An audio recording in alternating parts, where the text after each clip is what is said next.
Aquí estuvo Heliópolis, la vieja ciudad de On, donde, según se dice, se levantó el primer templo de Egipto cuando el país emergió de las aguas después del diluvio. Nada queda del templo ni de la ciudad, y no es extraño, porque desde entonces han transcurrido cuando menos 5.000 años. En época mucho más reciente, en el siglo III a.C., vivió aquí Manetón, un sacerdote guardián de los archivos sagrados del templo de On. Él tuvo a su alcance los más antiguos documentos y escribió una historia de Egipto. Con su última parte, la que se inicia en tiempos de Menes, el primer faraón de la primera dinastía, arqueólogos e historiadores están de acuerdo. Pero lo que, según Manetón, sucedió antes de esa historia conocida de Egipto, solo los más románticos pueden aceptarlo, porque este sacerdote historiador, que pudo consultar los más viejos archivos, afirmó que antes de la primera dinastía hubo otras 6, cuyo reinado duró 24.925 años.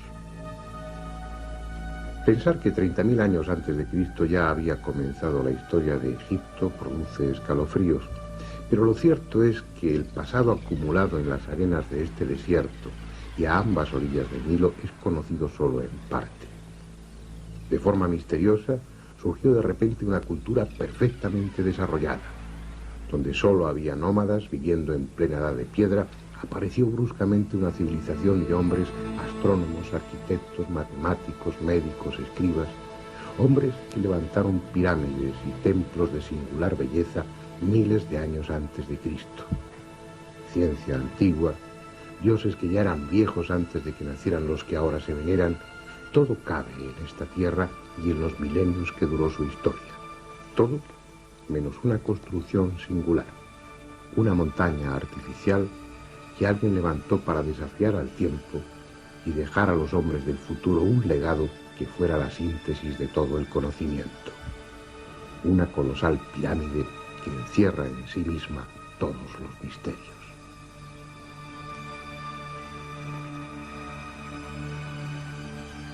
Este es el país de las pirámides. Hay descubiertas más de 100, aunque es posible que otras tantas hayan sido tragadas por los siglos y por la arena. Las que quedan son de los más diversos tamaños y factura, pequeñas y grandes, agudas y chatas, escalonadas y acodadas. Unas son de ladrillo y adobe, otras con la piel de piedra y el corazón de cascotes. Otras son solo un recuerdo, un montículo informe o ni siquiera eso. Muy pocas conservan el empaque y la fuerza que en otro tiempo tuvieron, pero entre todas ellas hay una, la más grande, que escapa a cualquier adjetivo y constituye el mayor monumento que el hombre jamás ha levantado.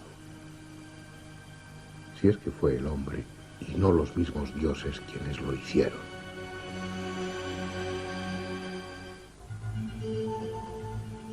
A 12 kilómetros de la moderna ciudad de El Cairo y a orillas del desierto libio hay una meseta llamada de Giza. Tiene apenas 40 metros de altura, los justos para dominar los frondosos palmerales de la ribera occidental del Nilo. La suave pendiente que llega hasta el promontorio ha sido recorrida por millones de personas, viajeros, curiosos, peregrinos, sabios, místicos, aventureros. Todos ellos atraídos por el misterio que rodea a este edificio singular. Más de 2,5 millones de bloques de piedra que pesan entre 2 y 60 toneladas cada uno. Para transportar toda esta piedra harían falta 800.000 camiones de gran tonelaje. Uno a continuación de otro, esos camiones formarían una fila que llegaría desde Madrid hasta los confines de Siberia. En su base cabrían 8 campos de fútbol y su altura es la de un edificio de 50 pisos. Lo extraordinario, lo increíble, como veremos a lo largo de estos documentales, es que a pesar de su abrumadora masa, de sus gigantescas proporciones, sus errores de nivelación, de orientación, de simetría o de angulación se miden por milímetros. No solo es la obra más colosal que levantó el hombre, sino también la más perfecta. En la misma meseta de Giza y al lado mismo de la Gran Pirámide hay otras 3. La de Kefren, ligeramente más pequeña, que conserva en su cumbre parte del revestimiento original, y la de Micerinos, de menor tamaño y algo más alejada de las otras dos. Aún hay 6 pirámides más, tan pequeñas en relación con las otras que se las conoce como pirámides satélites. 3 están situadas al este de la Gran Pirámide y se dice que sirvieron de sepultura a la familia de Keops. Las 3 restantes, frente a la cara sur de Micerinos, completan junto con la Esfinge el complejo monumental de Giza. La cita obligada para todos aquellos que sienten inquietud por el pasado, el punto de destino al que acuden turistas desde las partes más lejanas del mundo.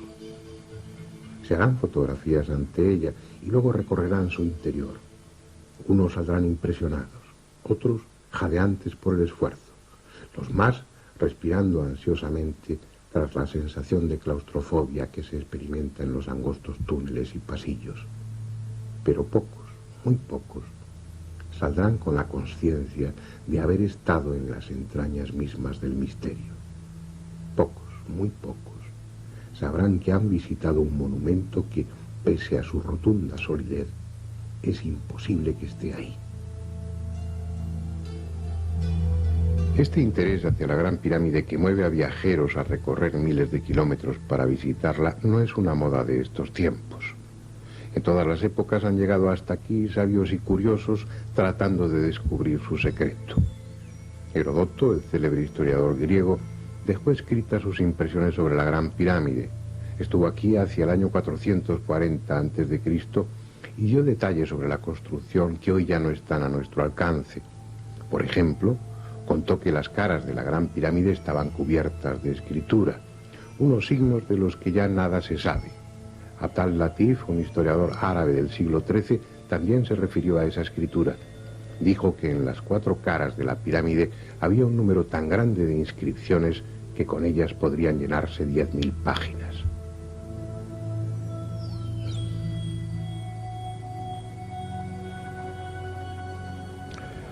Así pues, griegos y árabes vieron algo que nosotros ya no podemos ver. La Gran Pirámide cubierta por su capa de revestimiento. Mírenla ahora de lejos. Sus caras parecen uniformes. Su superficie, más o menos rugosa, parece que estuviera completa. Vista así de cerca, es una montaña de piedras dispuestas en hiladas que forman escalones, y es porque le faltan los bloques de revestimiento. Solo quedan estos pocos, muy deteriorados, pero fueron 27.000 que cubrían las 4 caras de la pirámide, transformándolas en poco menos que un espejo, de lisas y pulidas que estaban. Debiera ser un espectáculo impresionante contemplarla bajo los rayos del sol, sobre todo si, como dicen, estaba pintada de rojo. Ahora lleva 700 años desnuda. Hacia el siglo XIII hubo grandes terremotos que asolaron el país y echaron por tierra la mayoría de los edificios. Los árabes construyeron una nueva capital, el Cairá, que significa la victoriosa, y para hacerla recurrieron, entre otras fuentes, a la Gran Pirámide. Los 27.000 bloques de revestimiento fueron desmontados y fragmentados para levantar con ellos palacios, puentes o esclusas, como esta, la de Mohamed Ali, y mezquitas, como la que mandó construir el sultán Hassan en el siglo XIV. Con el transcurso de los años, la Gran Pirámide vio desaparecer los 70.000 metros cuadrados de revestimiento que la cubrían. Con esa depredación es seguro que perdió parte de su belleza, pero conserva toda su grandiosidad. Bien, vamos a ocuparnos ahora de la historia conocida de la Gran Pirámide, de los descubrimientos, de las investigaciones, y de paso recorreremos su interior. Esa historia nos va a llevar al siglo IX y a un hombre, el califa Al-Ma'mún, quien, según la tradición, fue el primero que consiguió entrar en la Gran Pirámide. Era aquella una época de esplendor para los árabes, una época en la que tanto como las conquistas militares interesaban las conquistas científicas. Abdullah al-Ma'mún subió al trono en el año 813. Era hijo del célebre califa Harún al-Rashid, protagonista de algunos cuentos recogidos en las Mil y una Noches, y fue, como muchos otros califas, un hábil gobernante y un gran erudito. Fundó universidades, creó bibliotecas y protegió las artes, haciendo de Bagdad, su capital, un centro de cultura y conocimiento. Al-Ma'mún supo de la Gran Pirámide y lo que le contaron excitó su curiosidad. Le hablaron de leyendas que se referían a enormes tesoros, a cámaras ocultas en las que se encerraban todo tipo de objetos, desde mapas de las esferas terrestre y celeste hasta armas construidas con un metal que no se oxidaba, e incluso le mencionaron un cristal que podía ser doblado sin partirse. Así pues, en el año 820, él encargó a un grupo de técnicos que se abrieran paso hasta el interior de la pirámide.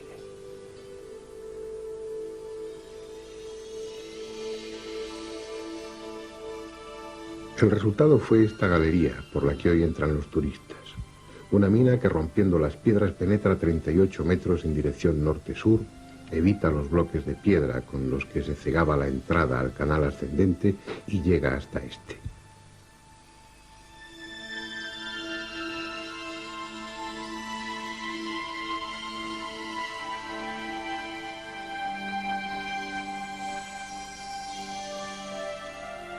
Dicen que los obreros oyeron bajo ellos el ruido producido por una piedra al desprenderse y excavaron un pozo, encontrando así el canal descendente y subiendo por él la auténtica entrada de la pirámide.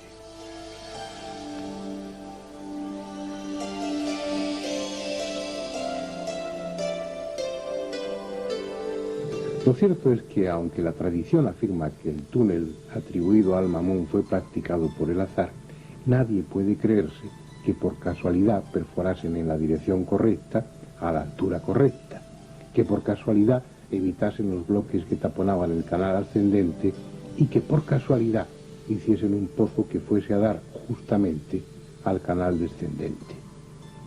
Lo más probable es que Al-Ma'mún ya conociese la existencia y disposición de los canales antes de abrir el túnel. Y de hecho hay textos que parecen demostrar que la entrada y el canal descendente eran conocidos de antiguo.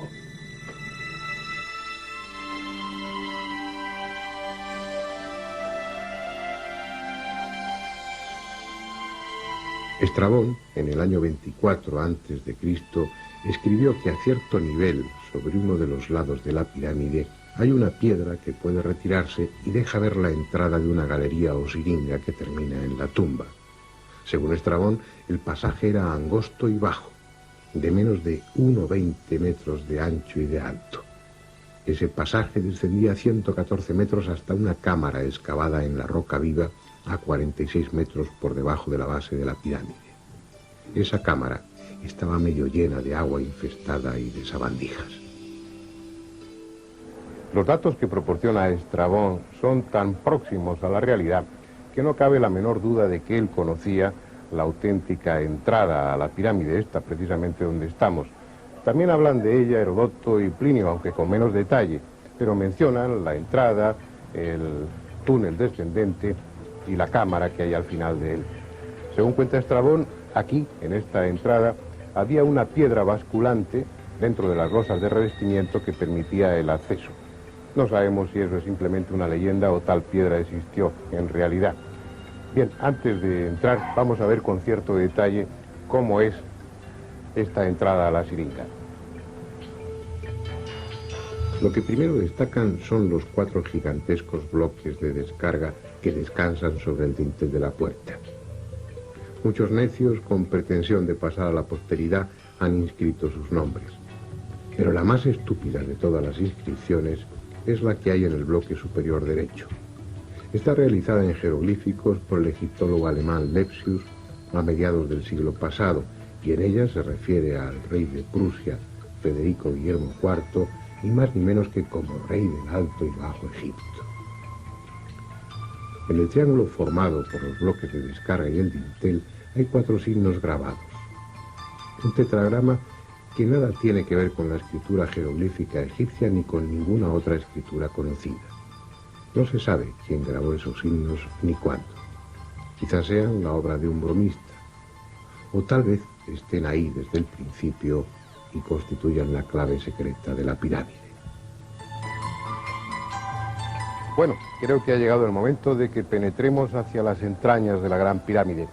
Pero no lo haremos por el túnel abierto por Al-Mamun, que es el que utilizan habitualmente los visitantes, sino por la entrada original, que es la que estamos describiendo y que se encuentra a 17 metros de altura.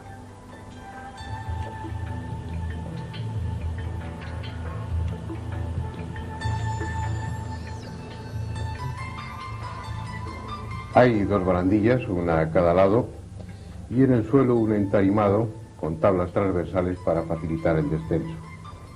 Al objeto de que tengan ustedes claro dónde nos encontramos en cada momento y cuál es el recorrido de los túneles, iremos insertando un esquema con la posición en la que nos hallamos en cada instante.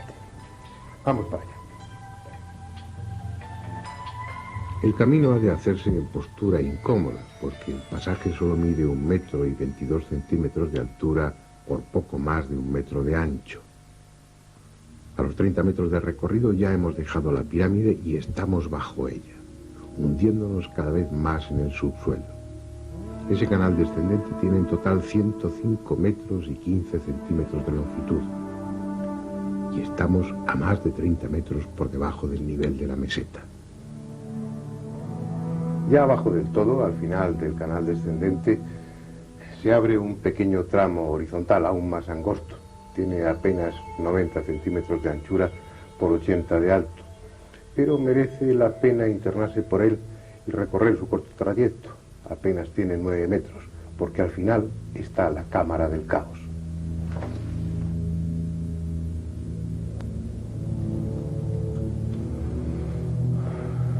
Estamos en la parte más profunda de la Gran Pirámide, en la cámara más recóndita, más subterránea. Está labrada en la roca viva y es por tanto una caverna artificial, aunque por su irregularidad, por su aspecto primitivo e inacabado, ha recibido diferentes nombres, entre ellos el de cámara inacabada o cámara del caos. Pero lo mejor será que ustedes y nosotros la veamos con detenimiento. La opinión de los arqueólogos es que se trata sencillamente de una cámara que quedó sin terminar intencionadamente. Aquellos que consiguieran dar con la entrada a la Gran Pirámide solo tendrían un acceso, el canal descendente por el que hemos bajado hace unos minutos. Al llegar aquí y encontrarse esta cámara subterránea sin terminar, los violadores de tumbas pensarían que ni la momia ni el ajuar funerario llegaron a ser depositados en la pirámide. Según ese criterio, estas masas de piedra a medio trabajar no tendrían función práctica alguna. Sin embargo, observen cómo paredes y techo están perfectamente labradas, respetando los mojones de piedra, obligando a los obreros a trabajar en unas condiciones excepcionalmente duras, arrastrándose por espacios de apenas 25 centímetros para labrar el techo. ¿Qué sentido tiene eso? Si lo que se pretendió era dar a la cámara el aspecto de inacabada sin más, ¿por qué no haber reducido la altura de esos bloques informes para trabajar en condiciones normales? Si lo hicieron así, tendrían sus razones, como las tendrían para abrir ese túnel enfrente del que sirve de entrada y que penetra 14 metros en dirección sur para terminar bruscamente. Las mismas razones que les llevaron a abrir este pozo cuadrado de 2 metros de lado y que apenas llegaba a 3 metros de profundidad, como el túnel de la pared sur, tampoco conducía a sitio alguno. El coronel Weiss, a mediados del siglo pasado, profundizó 9 metros más el pozo, buscando una posible cámara, pero no encontró nada. Hoy el pozo está lleno de arena y cascotes. Si el descenso por el estrecho canal era incómodo, la subida, superando los 26 grados y 34 minutos que tiene de pendiente, es aún más dura. De seguir todo el trayecto del túnel llegaríamos a la puerta exterior, pero si cuando hemos recorrido unos 85 metros nos detenemos, veremos la entrada original a otro pasadizo, el ascendente, cegado por grandes bloques de piedra. Debajo de este entablado hay 3 escalones en la piedra que se corresponden con la entrada al canal ascendente. Durante la construcción de los túneles y en las ceremonias previas al sellado de la pirámide, debía haber una rampa que facilitaba el acceso al canal ascendente todavía abierto. Llegado el momento, la rampa fue retirada y la entrada al canal ascendente cegada con 3 grandes bloques de piedra que se dejaron deslizar desde más arriba. Está claro que por aquí no podemos acceder al canal ascendente. Será preciso que salgamos al exterior y utilicemos, como el resto de los visitantes, el túnel abierto por Al-Mamun. En el esquema vemos como el túnel perfora la pirámide desde más abajo de la entrada original y, siguiendo un trayecto horizontal, evita los bloques que obstruyen el canal ascendente y llega directamente a este. El canal ascendente es algo más confortable que el descendente que antes recorrimos. Mide un poco más de 1 metro de ancho y tiene 1,20 m de altura. Es en sí mismo una obra perfecta de ingeniería. Sus medidas se mantienen constantes y exactas a lo largo de los 37,5 metros que mide en total. Las piedras de paredes, techo y suelo ajustan con precisión y están pulidas. Las de suelo no están a la vista porque se ha dispuesto una rampa de madera con travesaños para facilitar la subida, porque este túnel también tiene una importante pendiente, exactamente la misma que el canal descendente, 26 grados y 34 minutos. No es un camino fácil, pero merece la pena el esfuerzo porque al final de ese pasadizo está la gran galería. Estamos ya a 22 metros por encima de la base de la Gran Pirámide, donde se abre la entrada a otro túnel, esta vez horizontal. Veamos a dónde conduce. Se trata de un pasadizo relativamente cómodo que avanza en dirección norte-sur. Mide algo más de 1 metro de ancho y tiene una altura de 1,18 m. Cuando se han recorrido 28,5 metros, el suelo presenta un escalón de 52 centímetros y gracias a él se puede entrar casi erguido en la cámara que hay al final del túnel. La llaman la Cámara de la Reina. Es una amplia estancia rectangular construida con piedra caliza de Tura. Mide más de 5 metros por cada lado y el techo en forma de caballete alcanza los 6 metros en su parte más alta. Restos de pintura evidencian que esta cámara estuvo pintada originalmente de azul. No está muy clara su función, aunque la idea más extendida es que se trata del serdab, de la cámara secreta de la Gran Pirámide, en la que se conservaba el doble del faraón, una estatua probablemente de basalto, con sus facciones, a las que se le había dado vida mediante los ritos isíacos de apertura de ojos y de boca. Esa estatua, ese doble del faraón, probablemente estaba aquí, en este nicho. Si ustedes observan, hay un túnel abierto en el fondo, pero que no corresponde a la obra original. Fue abierto por Weiss y profundiza unos 15 metros sin llegar a sitio alguno. Pero hay otro detalle también importante en este nicho. En la parte de arriba se ve claramente cómo no corresponde con lo que sería el centro lógico de la cámara, sino que está desplazado 60 centímetros. Y eso es con toda seguridad por una razón: para que el nicho y consecuentemente el doble del faraón, la estatua de basalto, quedase justamente en el eje de la Gran Pirámide, como así sucede. También, por delante del nicho, hay una serie de fracturas en la roca que indican que probablemente existió aquí un pequeño altar o una construcción ceremonial, pero todo eso son conjeturas. Los primeros viajeros que entraron en esta cámara dejaron escrito que estaba cubierta de escombros y que si hubo algún mobiliario original de esta cámara estaba totalmente destrozado e irreconocible. Pero hay otros 2 detalles muy interesantes en esta cámara: la existencia de 2 túneles o conductos, uno en la pared norte y otro en la pared sur, que no fueron descubiertos hasta 1872. Y no fueron descubiertos por la sencilla razón de que estaban tapados, de que la piedra continuaba y la pared era perfectamente lisa. No podía adivinarse que detrás de la piedra existían estos 2 conductos. No se trata de canales de ventilación, puesto que estaban intencionadamente cerrados. La suposición es que se trataba de canales psíquicos, por los que el alma del faraón entraba a visitar a su doble, a esa estatua de basalto que antes mencionábamos.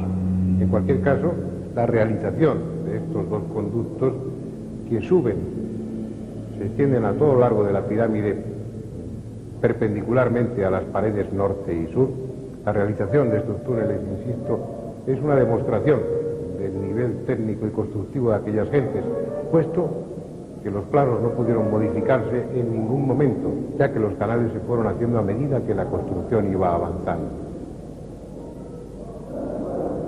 Esa idea de que eran canales para el paso del alma del faraón, del Ba, es la idea más generalizada. Sin embargo, uno se pregunta, ¿para qué dos canales?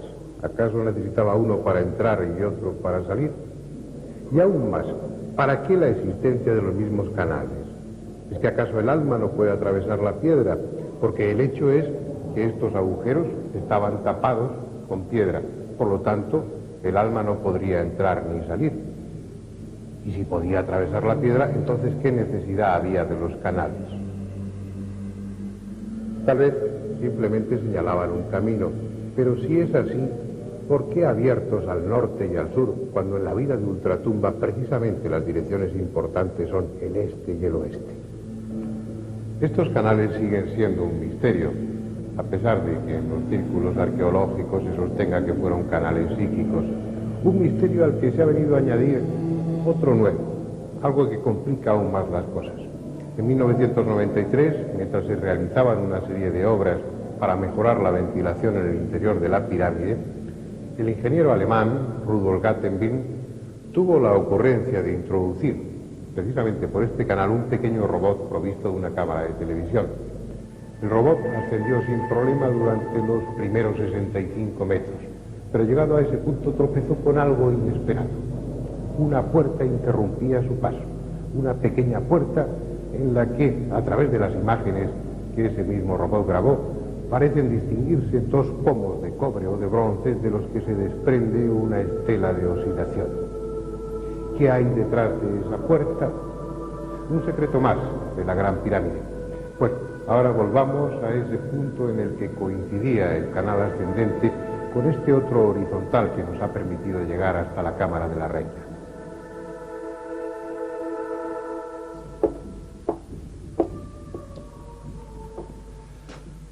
Habíamos llegado antes hasta este punto, subiendo por el canal ascendente. Aquí se inicia la gran galería, pero nos hemos desviado para penetrar por este túnel que nos conducía hasta la Cámara de la Reina. Y lo hemos podido hacer porque ya no existe una supuesta losa que debía unir el canal ascendente con la gran galería. Pero estos 5 nichos en la pared dan a entender claramente que esa losa, que esa cubierta fuera de piedra o de otro material existía, y que este túnel, este pasadizo y esa cámara se conservaban en el más absoluto secreto. Pero ya la hemos visto. Ahora continuemos nuestro ascenso a través de la gran galería. Es algo que impresiona. Mide casi 9 metros de altura y algo más de 46 metros de longitud. Sobre ella gravitan millones de toneladas de piedra. Y quizá fuera mejor no saberlo, porque ese peso llega a sentirse en el ánimo y lejos de tranquilizar al viajero, este amplio espacio de la gran galería parece agobiante y a punto siempre de derrumbarse. Sin embargo, no hay solidez más probada, porque permanece así, inalterable, desde hace quién sabe cuántos miles de años.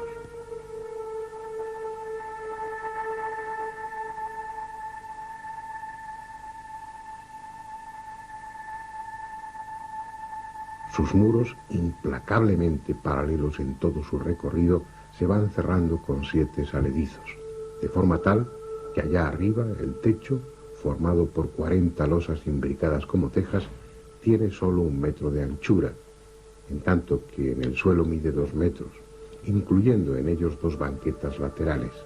Y hay algo en esas banquetas que llama la atención: 28 entalladuras rectangulares situadas en cada una de ellas. ¿Qué son estos huecos? ¿Para qué sirvieron? Posiblemente para contener estatuas. Según dijo el historiador egipcio Manetón, Keops era el 28º rey de Egipto después de Menes, el fundador de la primera dinastía. Así pues, es probable que en estos nichos, en estos agujeros, en estas entalladuras, quedasen sujetas 28 estatuas, las de los 27 antepasados de Keops y la de él mismo. repetidas, emparejadas una frente a otra, de tal manera que esta gran galería habría sido una solemne y fúnebre galería de antepasados del rey Keops. Es una hipótesis que se ve avalada por algunos autores árabes que se refieren a la existencia en tiempos antiguos de estatuas dentro de la Gran Pirámide. En cualquier caso ya no están, han desaparecido. Solo queda la gran galería con su desnudez, que la hace aún más impresionante. Una galería que termina más arriba, en un rellano al que se abre un corto y estrecho pasadizo, el que da acceso a la antecámara o cámara de los rastrillos.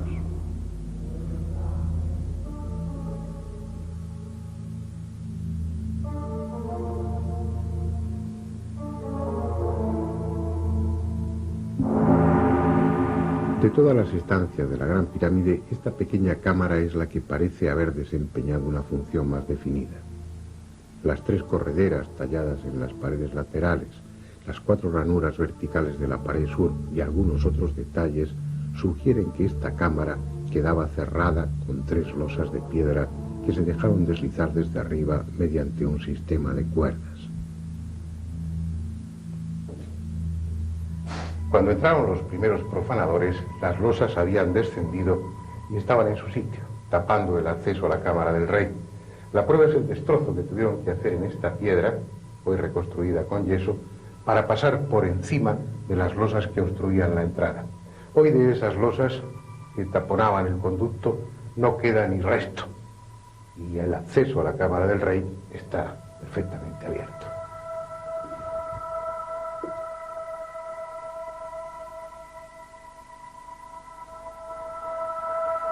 Esta es la más célebre cámara de la Gran Pirámide. Mide más de 50 metros cuadrados y tiene casi 6 metros de altura.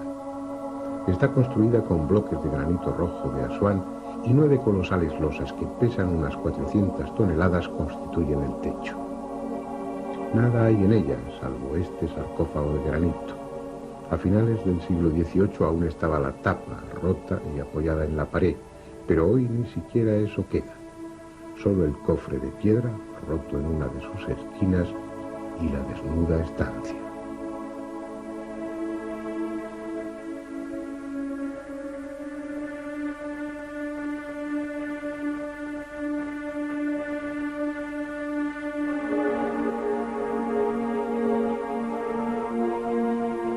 En 2 de las paredes, la norte y la sur, se abren 2 canales de ventilación. A diferencia de los que hay en la mal llamada Cámara de la Reina, estos sí tienen salida al exterior y hoy están dotados de 2 extractores de aire para renovar el ambiente y eliminar la humedad producida por los miles de turistas que la visitan.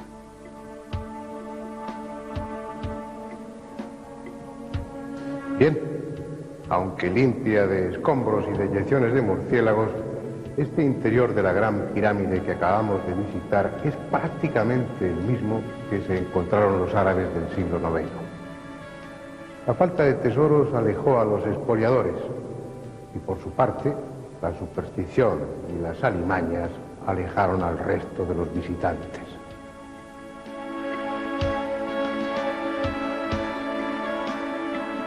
Más tarde, la demolición de toda la capa de revestimiento para abastecer de piedra a El Cairo supuso la acumulación de grandes cantidades de escombros.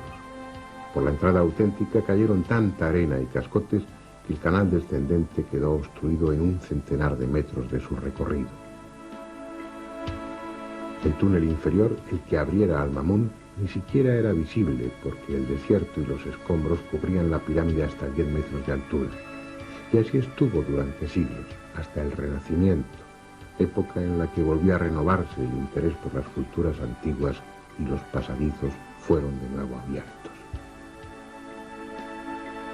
Hubo otros visitantes y se produjeron nuevos hallazgos. En 1638 llegó hasta aquí John Greaves, astrónomo matemático y geómetra inglés. Leyendo a Pitágoras dedujo que en la Gran Pirámide estaban registradas las medidas fundamentales de la Tierra. Y él fue el primero en señalar la existencia de un pozo del que hasta este momento no había constancia escrita. Un pozo que con toda seguridad ustedes no conocen. Vayamos de nuevo al interior de la pirámide para verlo. Estamos en la parte inferior de la Gran Galería. La ausencia de un sillar deja al descubierto un estrecho canal que desde hace muchos años está cerrado a los turistas y que por su trayecto casi vertical es conocido como el Pozo. Nunca hasta hoy había sido filmado, así que ustedes serán los primeros que pueden verlo, aunque parte de las imágenes carezcan de la necesaria calidad, porque el calor y la humedad dejaron fuera de uso la cámara profesional y fue preciso recurrir a otra pequeña cámara auxiliar.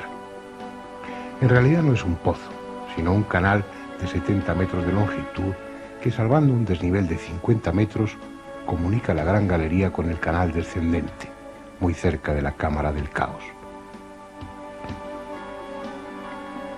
La parte superior del peligroso canal está abierta en la mampostería de la Gran Pirámide y fue excavada cuando el monumento ya estaba construido.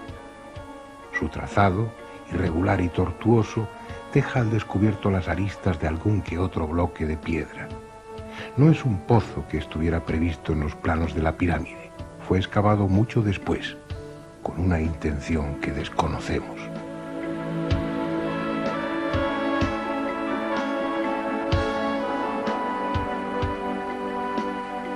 Ahora estamos en la base de la pirámide. Hasta aquí hemos descendido por entre las piedras de la construcción. A partir de este punto, la galería está excavada en la meseta. Y es en este tramo, inmediatamente por debajo de la pirámide, donde se encuentra una pequeña gruta, puede que natural o abierta por buscadores de tesoros hace muchos siglos.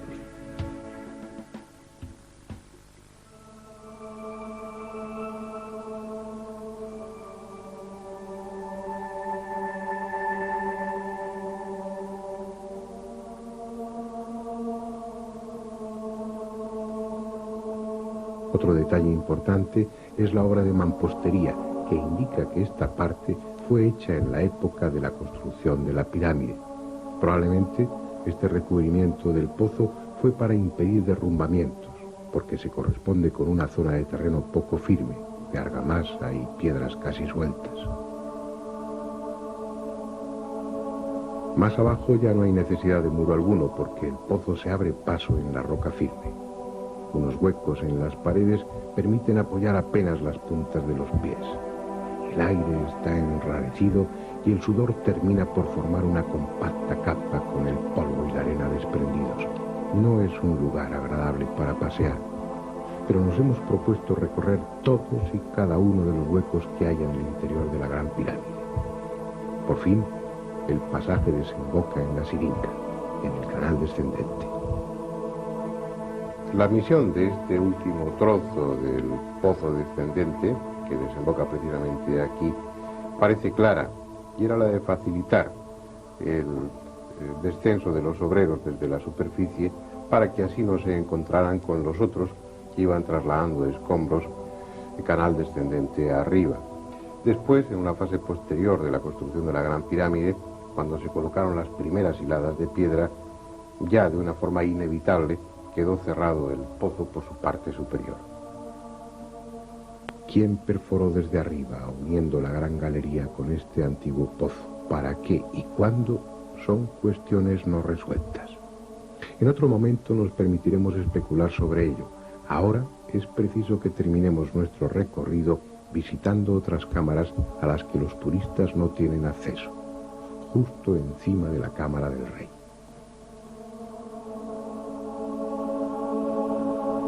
Fue Nathaniel Davison en 1765 el que descubrió accidentalmente que en la parte superior de la Gran Galería, pegado al techo, se abría un boquete cuadrado de 60 centímetros de lado. Estaba casi cegado por excrementos de murciélago. Tras despejarlo, pudo introducirse por el pequeño conducto y entró en una cámara hasta entonces desconocida. Una cámara cuyo suelo está formado por las losas que sirven de techo a la Cámara del Rey. Por tanto, sus medidas son las mismas que las de esta, aunque con 1,20 m de altura. En honor a su descubridor, se la conoce como Cámara de Davison. 72 años después, en 1837, se descubrieron otras 4 cámaras por encima de esta.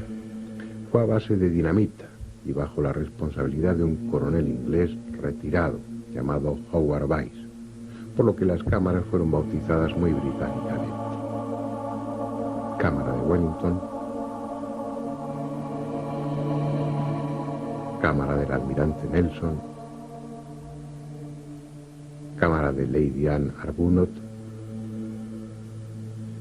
y por último la Cámara de Camden, en la que ahora estamos, con el techo en caballete. Todas las enormes losas que forman las cámaras de descarga están suscribadas sobre la estructura general de la pirámide. La visión de estas 5 cámaras, que ustedes ven por primera vez en televisión, es la primera vez que entran unas cámaras de televisión para grabar su interior. La misión de las 5 cámaras, repito, era aliviar a la cámara del rey del enorme peso que tenía encima y protegerla en caso de terremoto.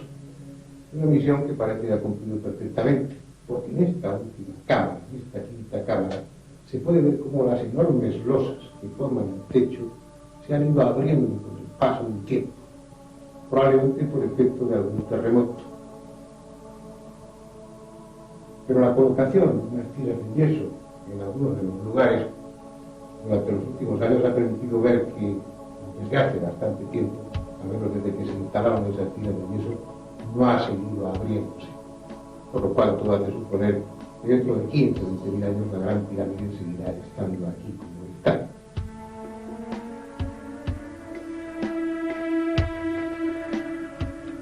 Hay en esta 5ª cámara de descarga, la última, un elemento clave en la historia de la Gran Pirámide.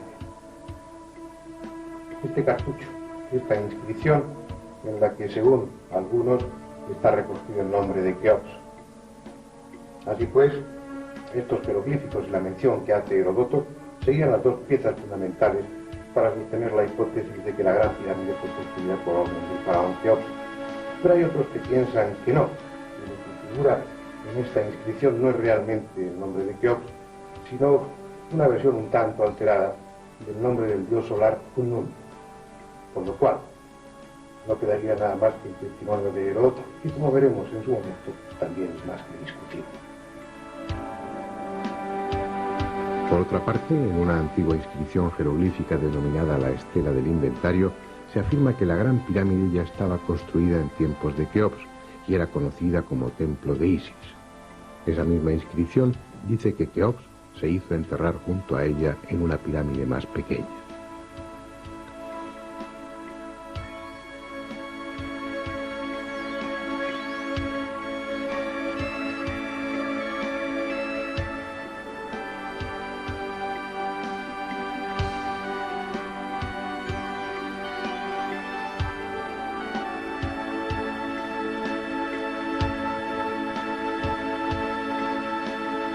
No es un tema resuelto.